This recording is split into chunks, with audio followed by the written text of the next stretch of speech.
Hello students, तो आज हम पढ़ने जा रहे हैं प्रोजेक्टाइल मोशन, जिसे हिंदी मीडियम वाले कहते हैं प्रक्षेप्य गति।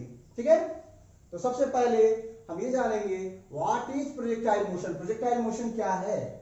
If a constant force hence a constant acceleration acts on a particle at an angle theta, where theta is not equal to 0 degree or theta is not equal to 180 degree, within the direction of initial velocity, the motion of the particle is called projectile motion and the path followed by the body is parabolic.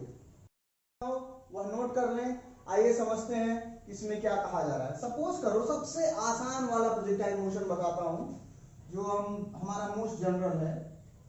ये देखिए, कोई एक object को ऐसे फेंका गया,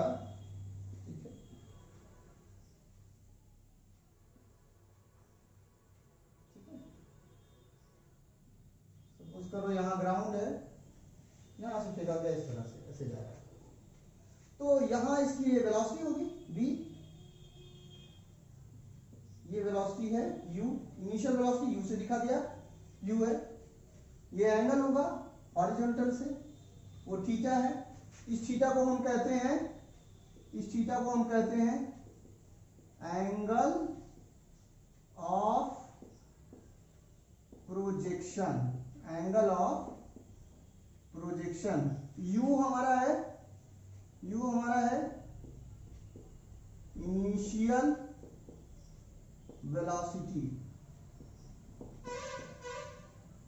तो देखो बच्चों, जब कोई ऑब्जेक्ट हो, जैसे बॉल, एक बॉल ले लीजिए, उसको ऐसे उठा करके फेंकिए, ऐसे फेंकेंगे तो वो इस तरह से ऐसे जाएगा और ऐसे होकर के नीचे चला जाएगा। ठीक है, देखिए इस तरह का वो पाथ फॉलो करेगा। This is the simplest form of projectile motion. ठीक है, किसी बॉल को उठा के यहां से ऐसे फेंका तो इस तरह का पाथ फॉलो करता है, और वही है हमारा प्रोजेक्टाइल मोशन। अब ये यहां पर डिफिनेशन में लिखा हुआ है कि कोई कांस्टेंट फोर्स काम कर रहा है। कैसा फोर्स काम करना चाहिए प्रोजेक्टाइल मोशन के लिए?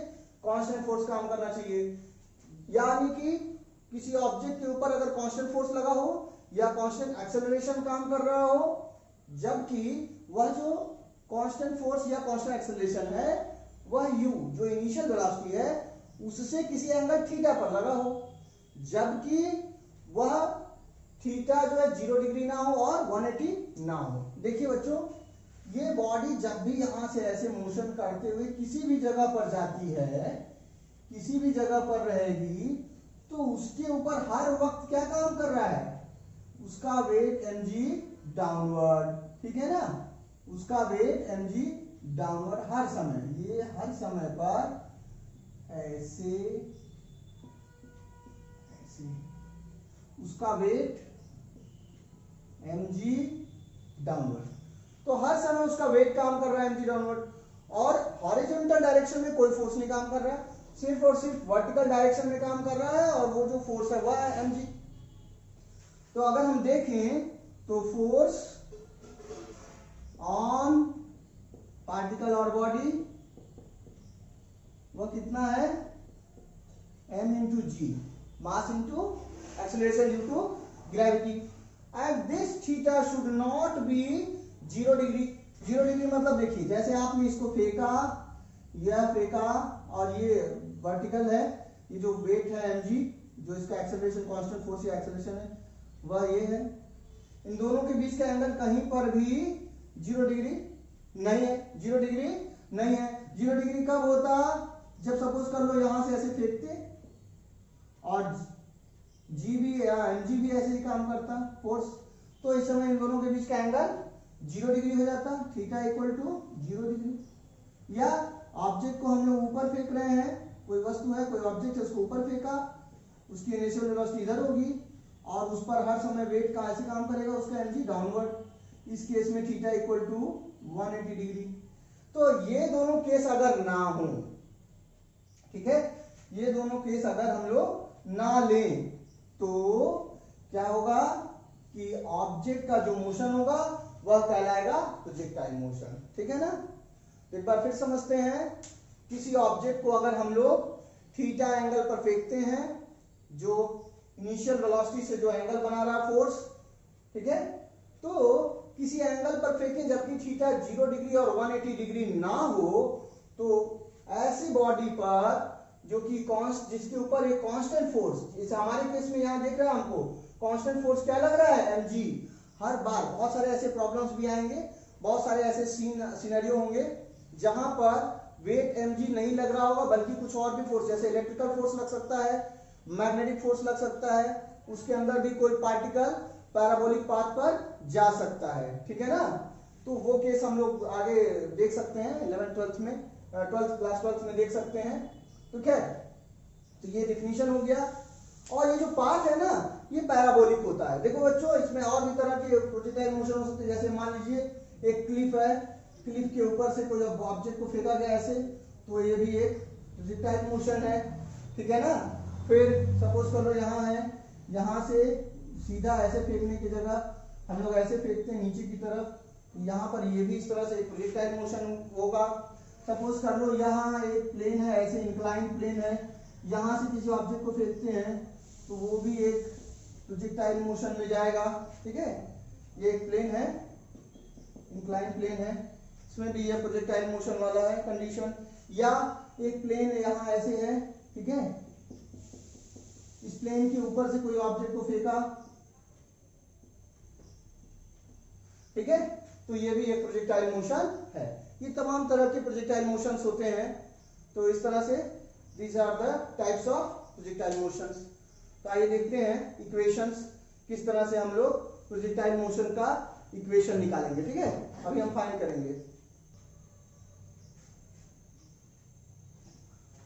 तो बच्चों आगे हम देखते हैं what is the point of projection, what is the angle of projection, what is the range of projectile, what is the maximum height of the projectile, what is the time of flight। ये सारा चीज हम देखते हैं, ठीक है। Suppose कर लो एक ऑब्जेक्ट है, इसको O से फेंका गया, वो इस पाथ को फॉलो करते हुए B तक आता है, O से शुरू करके B तक जाता है, तो क्या होगा कि the point from where the object is projected is called the point of projection, ठीक है। जिस पॉइंट से किसी ऑब्जेक्ट को प्रोजेक्ट किया जाता है, जिस पॉइंट से फेंका जाता है, ठीक है, जिस जगह से हम फेंक रहे हैं ना, जिस जगह से हम ऑब्जेक्ट को फेंक रहे हैं, जैसे मैं आपको बताया कि एक बॉल ले लो, एक बॉल को हम ऐसे फेंकें तो क्या करेगा, इस तरह का पाथ फॉलो करेगा। तो जिस जगह हमने छोड़ा ना इस बॉल को, अपने हाथ में से छोड़ा, जिस जगह से छोड़ा वो जगह ही, वहां वही जगह क्या कहलाएगा, पॉइंट ऑफ प्रोजेक्शन O। या फिर हम फुटबॉल का गेम होता है तो पैरों को मारते हैं तो फुटबॉल ऐसे ऐसे करते हुए ऐसे आगे जाता है, ठीक है। तो ये वाला पाथ, ये जो पैराबोलिक पाथ फुटबॉल भी फॉलो करेगा, है ना। तो वहां पर भी जिस पॉइंट पे हमने फुटबॉल को किक किया, जहां से फुटबॉल हवा में जाना शुरू हुआ, ठीक है, तो वही पॉइंट वो कहलाता है पॉइंट ऑफ प्रोजेक्शन, ठीक है।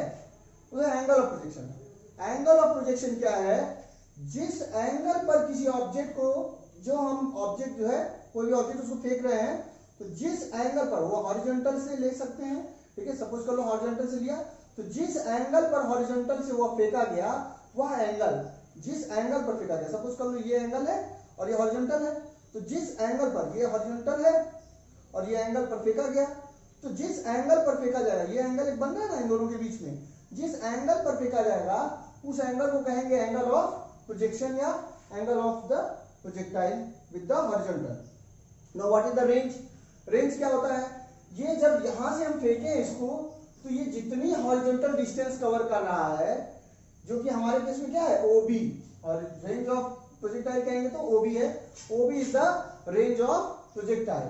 Now what is the maximum height of the projectile, projectile जब यहां से फेंका गया कितना मैक्सिमम हाइट अचीव कर रहा है, जो कि कहां कर रहा है, पॉइंट A पर। जब प्रोजेक्टाइल पॉइंट A पर पहुंचता है तो मैक्सिमम हाइट h अचीव करता है, तो वही चीज है, h is the maximum height of the projectile. And now the time of flight. अब अगर हम टाइम ऑफ फ्लाइट की बात करें तो जितने देर तक, फ्लाइट का मतलब था उड़ान, फ्लाइट मींस उड़ान, तो जितने देर तक वो हवा में रहा है उसे ही हम लोग कहेंगे time of flight. The time taken by the particle in describing the path OAB is called time of flight।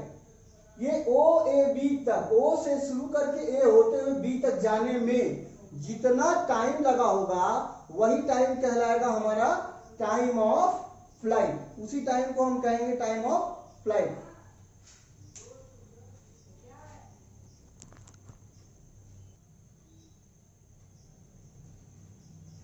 अब बच्चों आपने लीनियर मोशन आपने पढ़ा होगा, जहां पर हमने इक्वेशंस ऑफ मोशन देखे, ठीक है। तो वो इक्वेशंस ऑफ मोशन 3 है।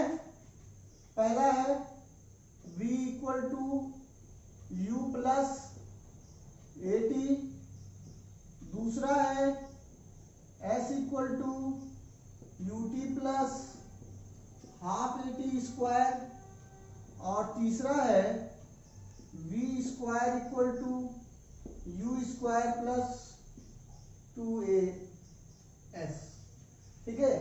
तो ये जो 3 इक्वेशंस ऑफ मोशन है, अगर आपने पढ़ा है तो ठीक है, अगर नहीं पढ़ा है तो मैंने ये डिराइव कराया है। क्लास 10th वाले बच्चों को भी स्पेशली चैनल पर है, और क्लास 12th वाले बच्चों, क्लास 11th वाले बच्चों के लिए भी डिराइव कराया है, ठीक है।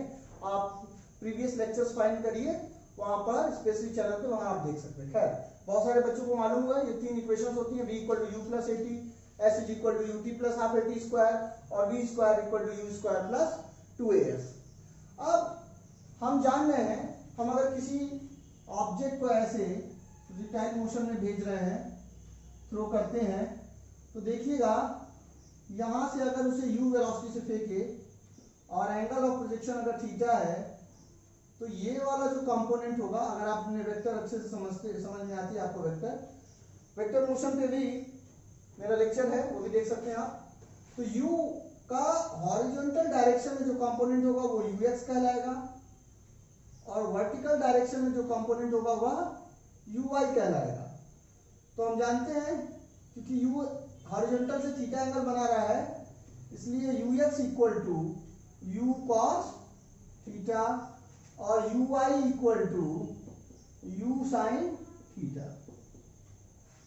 अब ध्यान से देखिए, इस पूरे मोशन में सिर्फ बॉडी का वेट mg यानी एक्सेलरेशन g काम कर रहा है डाउनवर्ड, ठीक है। x डायरेक्शन में अगर हम यहां पर कहें कि ये आपका y डायरेक्शन है, ये आपका y डायरेक्शन है, और यह x डायरेक्शन है, तो y डायरेक्शन में तो उसका एक्सेलरेशन g काम कर रहा है, लेकिन x डायरेक्शन में कोई भी एक्सेलरेशन काम नहीं कर रहा है। तो हम कह सकते हैं कि ay इक्वल टू g या माइनस जी भी, अभी हम समझेंगे कैसे प्रॉब्लम्स में देखेंगे किस तरह से g का सही से इस्तेमाल करना है, एक्सेलरेशन में किस तरह से इस्तेमाल करना है। लेकिन x डायरेक्शन में ax क्या है? 0। There is no acceleration acting in the horizontal direction.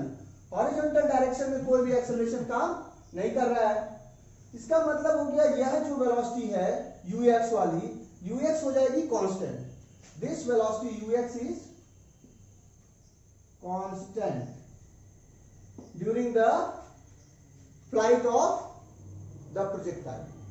जितने देर तक वह ऑब्जेक्ट हवा में यहां से यहां तक जा रहा है, एक पॉइंट से दूसरे पॉइंट तक जितने देर जा रहा है, उस पूरे मोशन में उसकी जो हॉरिजॉन्टल वेलोसिटी है वह कांस्टेंट रहेगी, सिर्फ वर्टिकल वेलोसिटी चेंज होगी। अगर आपने लीनियर मोशन पढ़ा हो तो आप जानते हैं किसी ऑब्जेक्ट को हम अगर ऐसे फेंकें तो उसके साथ क्या होगा, इसकी इनिशियल वेलोसिटी अगर u है तो वो घटती जाएगी, ऑब्जेक्ट की वेलोसिटी घटती जाएगी। सपोज कर लीजिए इसकी इनिशियल वेलोसिटी सपोज कर लो आप 10 मीटर पर सेकेंड है, थोड़ी देर बाद इसकी वेलोसिटी हो जाएगी सपोज कर लो 5 मीटर पर सेकेंड, थोड़ी देर और बाद इसकी वेलोसिटी हो जाएगी 2 मीटर पर सेकेंड, और जब ये टॉप पोजीशन पर पहुंच जाएगा, हाईएस्ट पोजीशन पर पहुंचेगा, तो उसकी वेलोसिटी हो जाएगी 0 मीटर पर सेकेंड। देखिए अगर सपोज कर लिया हमने किसी बॉडी को ऐसे वर्टिकली अपवर्ड फेंका तो उसकी वेलोसिटी ऐसे घटते हुए जाएगी। सपोज कर लो 10 मीटर पर सेकेंड की इनिशियल वेलोसिटी थी, घटते हुए जाएगी, और यहां से यहां तक पहुंचते पहुंचते उसकी वेलोसिटी, या मान लो O से फेंका और A तक आया, तो O से A तक जाने में उसकी वेलोसिटी घटते हुए जीरो हो जाएगी। ठीक है, तो कहने का मतलब है जब हम इसको ui देंगे, इसके ऊपर, इस बॉडी पर, इस प्रोजेक्टाइल पर, नीचे की डायरेक्शन में एक्सेलरेशन g काम कर रहा है, नेगेटिव डायरेक्शन में वेलोसिटी के अपोजिट एक्सेलरेशन g काम कर रहा है, जो उसकी वेलोसिटी को घटाएगा। तो होगा क्या बच्चों, देखिए यहाँ पर सपोज कर लो हमने ऐसे फेंका, तो इसकी जो वेलोसिटी है इस डायरेक्शन में, वर्टिकल डायरेक्शन में उसकी जो वेलोसिटी है वह है uy। क्या वेलोसिटी है? uy।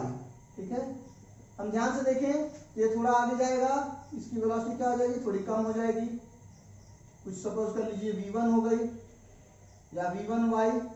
फिर थोड़ा ऊपर गया, इसकी वेलोसिटी और कम हो गई, v2y।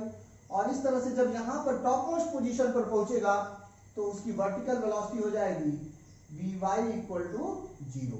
ठीक है, अब यहां से वो, जैसा इस केस में हम लोग देखे हैं, यहां से जब वो फॉल करना शुरू करेगा तो इधर से इधर इस तरह से आएगा, और यहां पर जब पहुंचेगा कहीं तो उसकी वेलोसिटी वापस 2 मीटर पर सेकेंड, फिर यहां पहुंचेगा अपोजिट डायरेक्शन में 5 मीटर पर सेकेंड, फिर यहां पहुंचेगा और उसकी वेलोसिटी हो जाएगी अपोजिट डायरेक्शन में 10 मीटर पर सेकेंड। तो देखिए बच्चों, जब यह कोई ऑब्जेक्ट अगर हम लोग ऐसे वर्टिकली अपवर्ड फेंकते हैं तो उसकी वेलोसिटी धीरे धीरे, उसकी वर्टिकल वेलोसिटी धीरे धीरे कम होती जाएगी और फाइनली उसकी वेलोसिटी 0 हो जाएगी।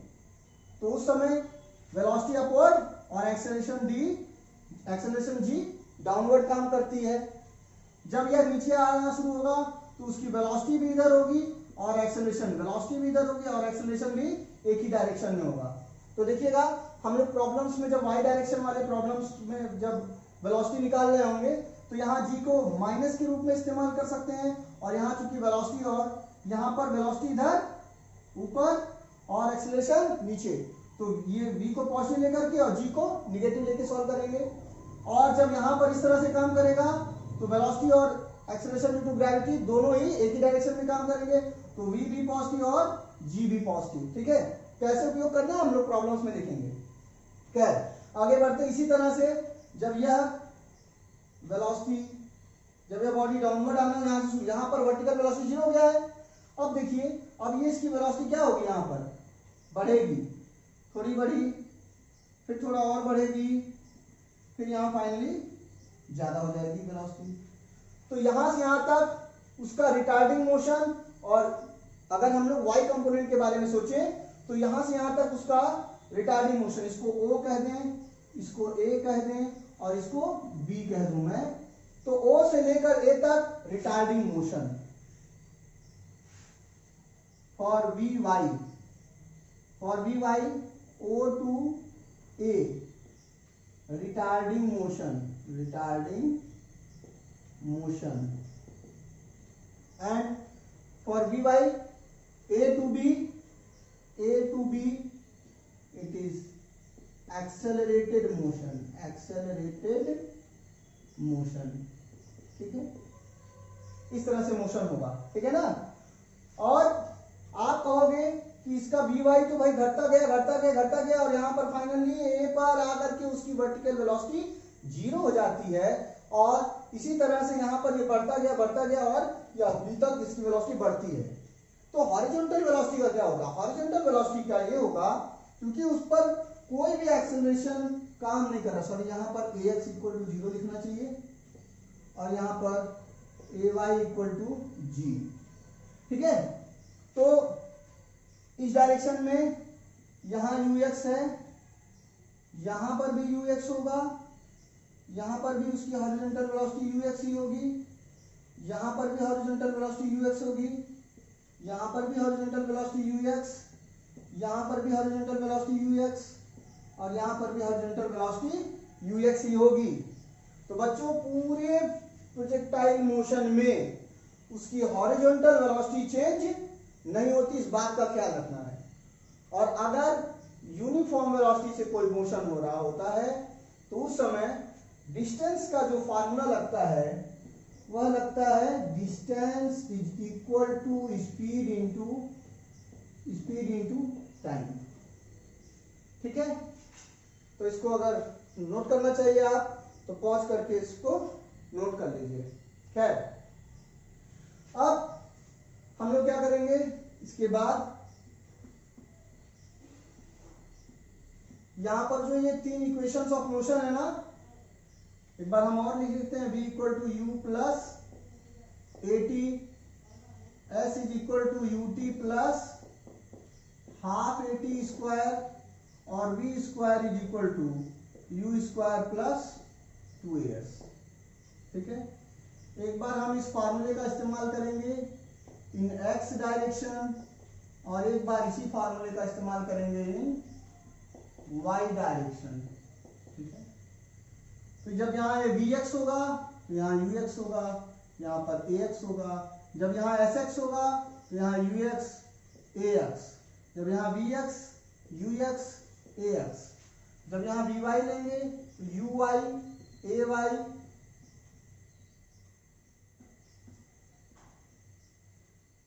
ay। जब यहाँ sy लेंगे y डायरेक्शन की डिस्टेंस तो uy, और यहाँ ay। ऐसे ही vy square equal to uy square plus 2ay sy। ठीक है, तो इन फॉर्मूलों को नोट कर लीजिए, बहुत ही इजी हो जाएगा प्रोजेक्टाइल मोशन। बस इनका क्लेवरली इस्तेमाल करना है और हम प्रोजेक्टाइल मोशन का कोई भी प्रॉब्लम सॉल्व कर लेंगे। यहाँ एक एडवांटेज क्या है, इन तीनों जगहों पर हम जानते हैं कि ax इक्वल टू 0 होता है। अगर हम ax इक्वल टू 0 रख दें तो देखिए ये टर्म हट गया, ax इक्वल टू 0 रखते ही ये टर्म हट गया, और ax इक्वल टू 0 रखते ही यह भी टर्म हट गया। ठीक है, तो एक्चुअली ये वाला तो यही है, vx इक्वल टू ux, तो vx square is equal to ux square, ये भी लिखने की जरूरत नहीं है। तो बहुत ही आसान है कि हमारा vx जो है वह ux है, और sx जो है वह ux इंटू t है, क्योंकि distance equal to speed into time, uniform motion है ना x डायरेक्शन में, इसलिए ये वाला फॉर्मूला लगेगा। आइए अब हम फाइंड करते हैं कि उसका, ये आप लोग नोट कर लीजिए, उसके बाद हम फाइंड करेंगे क्या चीज, टाइम ऑफ फ्लाइट। सपोज कर लो हमें चाहिए टाइम ऑफ फ्लाइट, कितना टाइम लग रहा है फ्लाइट में। तो सपोज कर लो यहां से जब किसी ऑब्जेक्ट को फेंका जाता है, यहां से यहां तक मैक्सिमम हाइट वाली पोजीशन तक पहुंचने में जो टाइम लग रहा है वो tm है। सपोज कर लो वो टाइम क्या है, tm है। तो हम क्या जानते हैं कि यहां पहुंच करके, ये सपोज करो यहाँ t इक्वल टू tm है, यहाँ पर t इक्वल टू 0 सेकेंड, यहाँ t equal to tm second. तो यहाँ uy से, वर्टिकल वेलोसिटी uy से घट करके vy इक्वल टू 0 हो जाती है। तो क्या हम ये वाला फॉर्मूला लगा दें, तो लगाएंगे तो क्या फॉर्मूला हमारा, vy equal to uy plus ay into t, v equal to u plus at in y direction. So y direction में हम जानते हैं कि a किधर लग रहा है, g किधर लग रहा है, acceleration due to gravity downward लग रहा है, उसको माइनस जी ले लेंगे, और uy को u साइन थीटा, देखिए यह u है ना, ये uy क्या है, u साइन थीटा, uy की जगह लिख लीजिए u साइन थीटा, और ay की जगह माइनस जी इंटू टी, और vy की जगह 0। जब यहाँ पर a पर पहुंचेगा, हम लोग कहां से कहां तक का मोशन पहले देख रहे हैं, o से लेकर a तक, इस मोशन में ये हुआ। अब ये माइनस जी टी इधर आ जाएगा तो प्लस जी टी की जगह tm, जो टाइम लग रहा है वह tm है अगर, तो gtm is equal to u sine theta. Now tm equal to u sine theta upon g, tm equal to u sine theta upon g। Maximum height तक पहुंचने में जो उसको टाइम लग रहा है, that tm is equal to u sine theta upon g।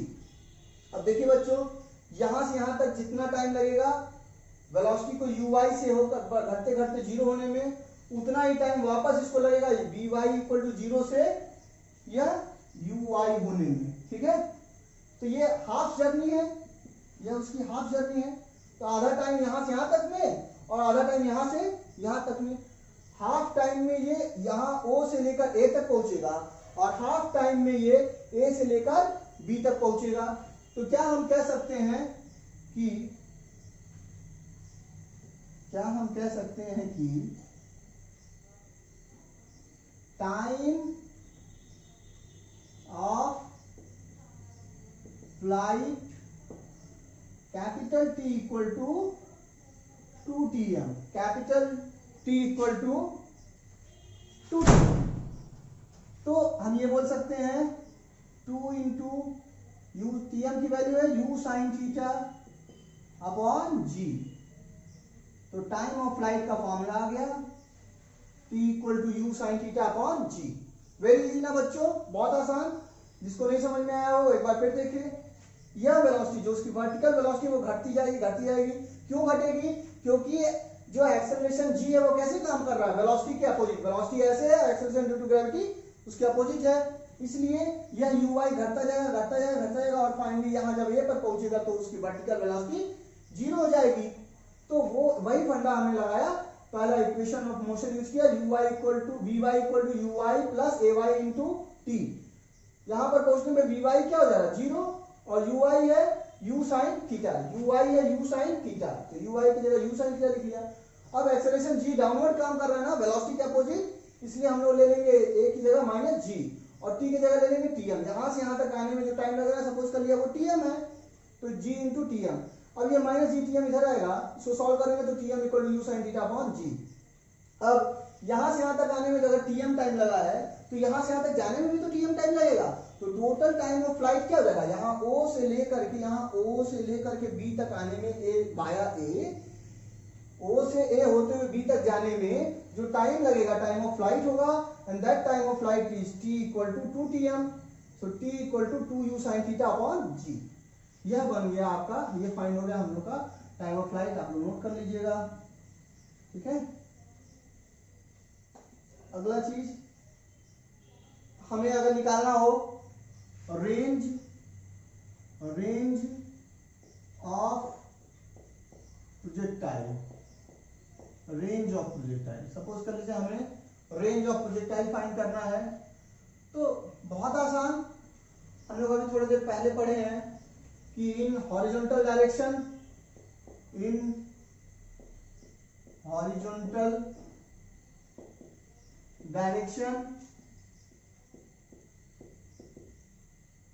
velocity is constant, velocity ux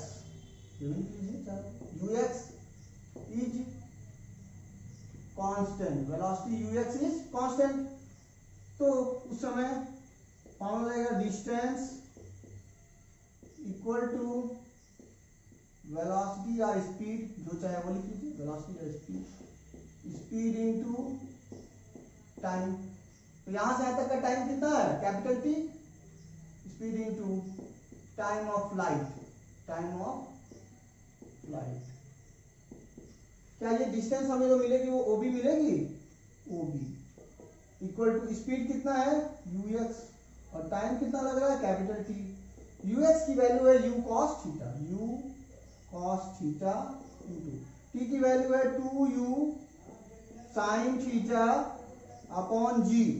इसको solve करेंगे तो आएगा 2 ऐसे करेंगे, अभी u इंटू यू क्या हो जाएगा? u square 2 sin theta cos theta upon g। क्या आएगा? u square, u into you square और sin theta cos theta, sin theta cos theta 2 तो है ही, तो u square into 2 sin theta cos theta upon g। अब 2 sin theta cos theta होता है sin 2 theta, u square sin 2 theta upon g, and this distance OB is called range of projectile. So formula बनेगा r is equal to u square sin 2 theta upon g। इस फॉर्मूले को आप note कर लीजिए, r is equal to u square sin 2 theta upon g। ठीक है, आगे बढ़ते हैं। What is the maximum height of the projectile? आइए फाइंड करें maximum height of the projectile. क्या फाइंड करते हैं? Maximum height of the projectile. Maximum height देखिए, यहां से यहां तक आने में सपोज कर लीजिए जो हाइट है वह small hm equal to capital H लिख सकते हैं, या hm लिख लीजिए या फिर कैपिटल H लिख लीजिए, जो आपकी इच्छा है। मैं कैपिटल H यूज कर ले रहा हूं। तो अगर सपोज कर लो यहाँ पर जो हाइट है वह कैपिटल एच है, वो हाइट कितनी है सपोज कर लो कैपिटल एच। अगर वो हाइट कैपिटल एच है तो हम जानते हैं s y equal to u i t plus, या हम वो वाला फॉर्मूला लगा थर्ड इक्वेशन हम उससे भी आराम से आ जाएगा। तो क्या होगा कि v square equal to u square plus 2as। तो v की जगह vy, u की जगह uy, a की जगह ay और s की जगह sy। सपोज करो यहां से यहां तक आया जब वो, तो उसके वेलोसिटी इनिशियल वेलोसिटी uy है and uy is nothing but अभी हम लिखे थे ना u sin थीटा इसका होल स्क्वायर। क्या vy यहां आकर के जीरो हो जा रहा है? कोई बात नहीं, इस तरह जीरो रख दिया हमने। क्या ay माइनस जी है? तो माइनस 2g। क्या sy कैपिटल h है? तो कैपिटल h लिखिए। अब ये हमारा इधर आएगा, ये हो जाएगा 2gh equal to u square sine square theta. क्या यहां से हम लिख सकते हैं capital H equal to u square sine square theta upon 2g, h is equal to u square sine square theta upon 2g। This is the maximum height. तो हमने तीन फॉर्मूले लिखे, time of flight t equal to 2u sin theta upon g, range of projectile r equal to u square sine 2 theta upon g, and maximum height of projectile h is equal to u square sine square theta upon 2g। अब हम देखेंगे what is the path followed by the projectile। ठीक है, we will derive and find the equation of path followed by the projectile।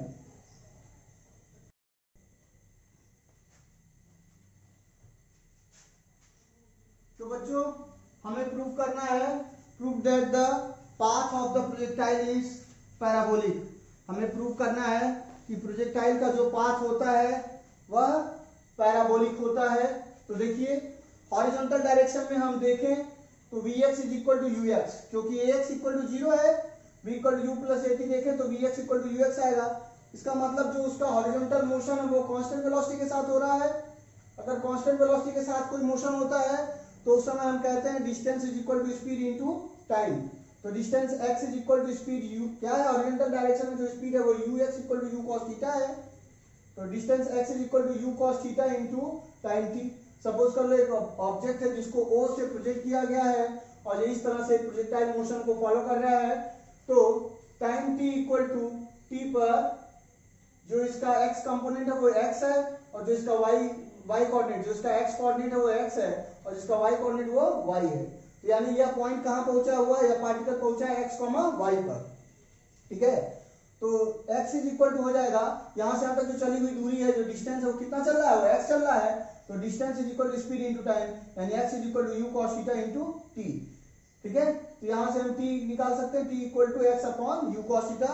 This is equation number 1।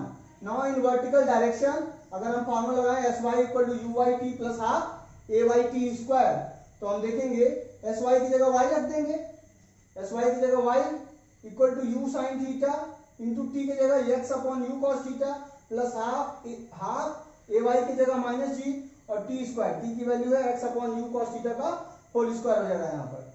तो इसको solve करेंगे तो u और u कट जाएंगे और sin theta upon cos theta tan theta हो जाएगा। यहाँ आएगा x sin theta minus half, plus और माइनस होगा वो minus half g into x square upon you square cos square theta. तो इसको देखें तो हम इसको लिख सकते हैं y equal to minus g x square upon 2u square cos square theta plus x tan theta. तो यह y का x में एक क्वाड्रेटिक इक्वेशन है। कैसे देखिए, ये g कांस्टेंट, ये 2 constant, u constant, cos theta मान ली 30 डिग्री पर फेंका तो cos 30 क्या होगा, ये कांस्टेंट होगा। तो cos थीटा ये भी कांस्टेंट, ऐसे ही tan थीटा भी कांस्टेंट। तो ये y का x में एक क्वाड्रेटिक इक्वेशन है। इसका मतलब हुआ कि ये जो पाथ ऑफ प्रोजेक्टाइल है वो कैसा है, पैराबोलिक है। तो हम कहेंगे यहां से यहां तक लिख लेंगे, उसके बाद लिखेंगे hence the path of the projectile is parabolic. ठीक है, this is the path of the projectile. तो इसको नोट कर लीजिए, फॉर्मूला याद होना चाहिए आपको, y equal to minus g x square upon 2u square cos square theta plus x tan theta. कभी कभी इसी फॉर्मूले को लिखा जा सकता है कैसे, y equal to minus g x square by 2। अब ये कॉस स्क्वायर थीटा ऊपर जाएगा तो क्या बन जाएगा, sec square theta plus x tan theta. तो इस फॉर्म में भी दिया हो तो भी कोई दिक्कत नहीं होनी चाहिए, ठीक है। अब हम प्रॉब्लम सॉल्व करेंगे इसमें, लेकिन उसके पहले थोड़ा सा कुछ और भी बताऊंगा।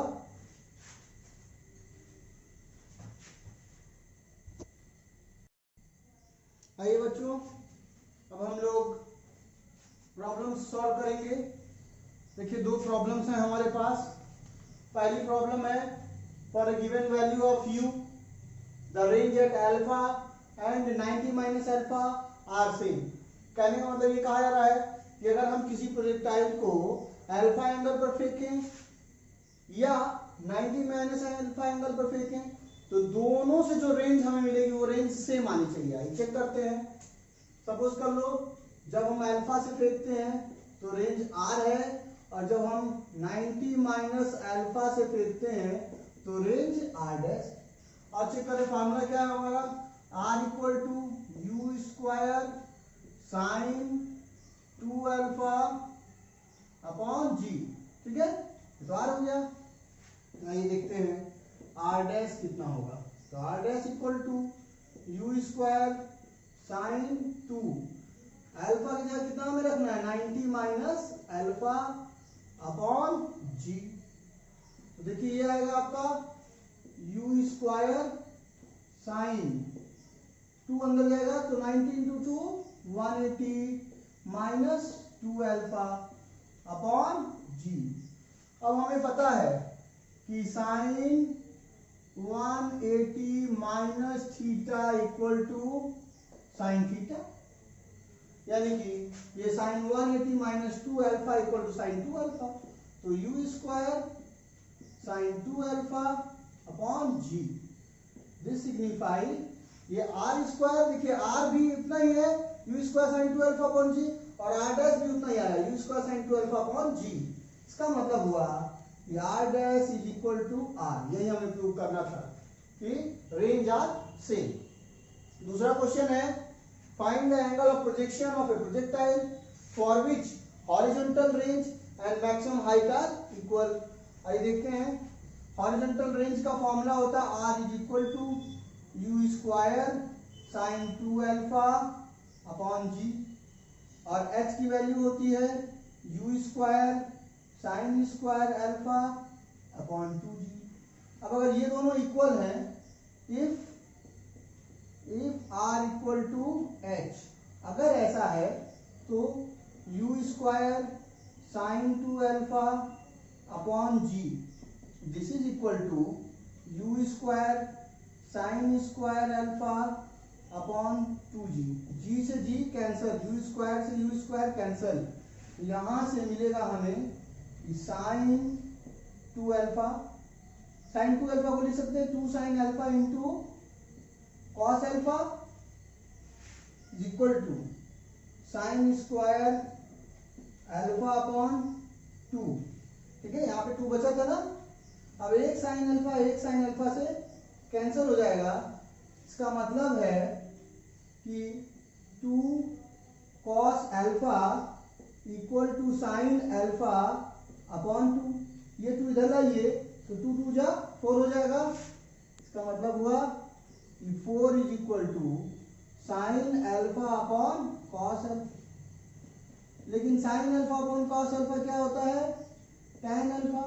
तो tan अल्फा इक्वल टू 4, इसका मतलब हुआ alpha equal to tan inverse 4। This is the answer, ठीक है, यही आंसर है, ठीक। तो दो प्रॉब्लम्स हम सॉल्व कर लिए।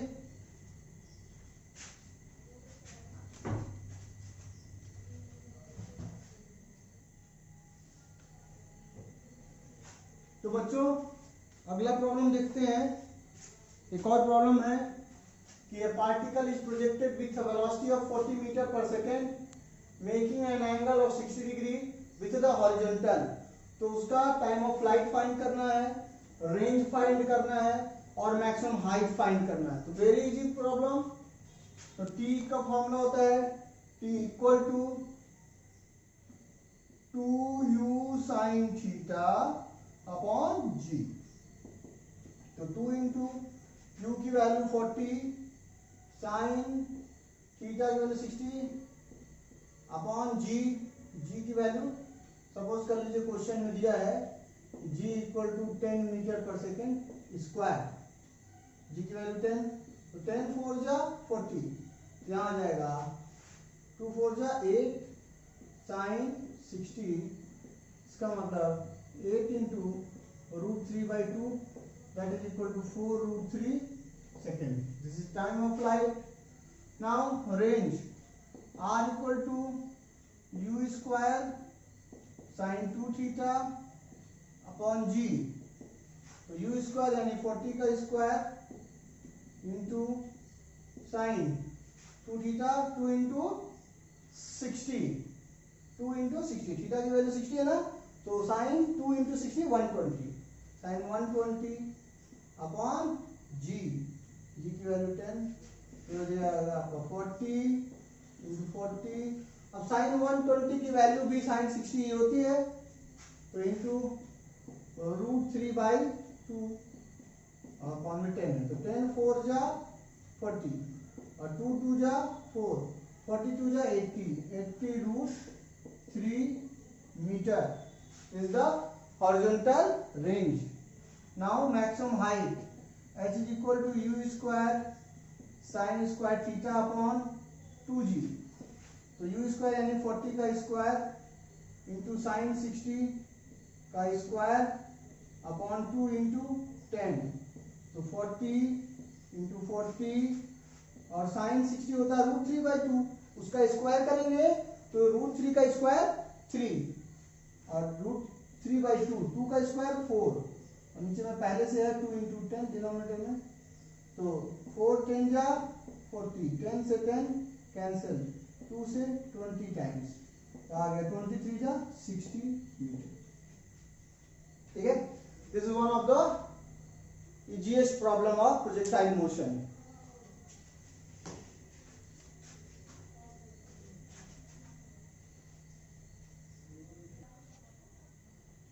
तो बच्चों अगला प्रॉब्लम देखिए।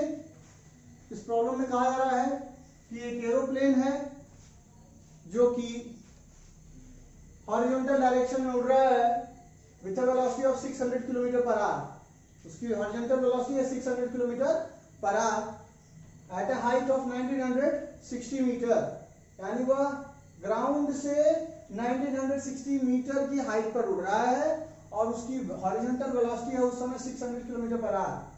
When it is vertically above the target, जब वह किसी टारगेट के ऊपर ठीक ऊपर है, ए बॉम्ब इज ड्रॉप्ड, एक बॉम्ब को गिराया जाता है। Bye how much distance the bomb will miss the target, कितने डिस्टेंस से बॉम्ब अपने टारगेट को मिस करेगा। तो देखिए बच्चों, कहानी ये है कि एक एरोप्लेन है जो 600 किलोमीटर पर आवर की स्पीड से उड़ रहा है हॉरिजॉन्टल डायरेक्शन में, और वह एक टारगेट जो कि 1960 मीटर ऊंचाई से है, इसके ठीक ऊपर है। यहाँ पर टारगेट टी है, इस टारगेट के ठीक ऊपर यहाँ पर ये प्लेन जब था उस समय एक बॉम्ब ड्रॉप किया गया। तो ये कहा जा रहा है कि वह बॉम्ब कितनी दूर जाकर के गिरेगा, इस टारगेट से कितनी दूर जाकर के गिरेगा। देखो बच्चों, जो भी बंदा था ये जिसको बॉम्ब गिराने के लिए कहा गया था, इसने फिजिक्स की पढ़ाई नहीं की थी। इसने सोचा इसके ऊपर आकर के बॉम्ब छोड़ देंगे, वो बॉम्ब आकर के गिर जाएगा, पर ऐसा होगा नहीं, क्योंकि बॉम्ब के पास भी प्लेन वाली वो 600 किलोमीटर पर आवर की स्पीड जो है, जैसे ही बॉम्ब को हम यहाँ छोड़ेंगे तो उसके पास वर्टिकल वेलोसिटी नहीं होगी, पर उसके पास हॉरिजॉन्टल वेलोसिटी तो होगी, जिसके कारण से वो क्या करेगा, वैसा मोशन करते हुए यहाँ कहीं आएगा। ठीक है, तो वो टी से सपोज कर लीजिए टी से पी तक जाता है। ठीक है, तो TP is the distance that we have to find. हमें ये डिस्टेंस टीपी चाहिए, तो हम क्या लिखेंगे, US is equal to 600 kilometre per our.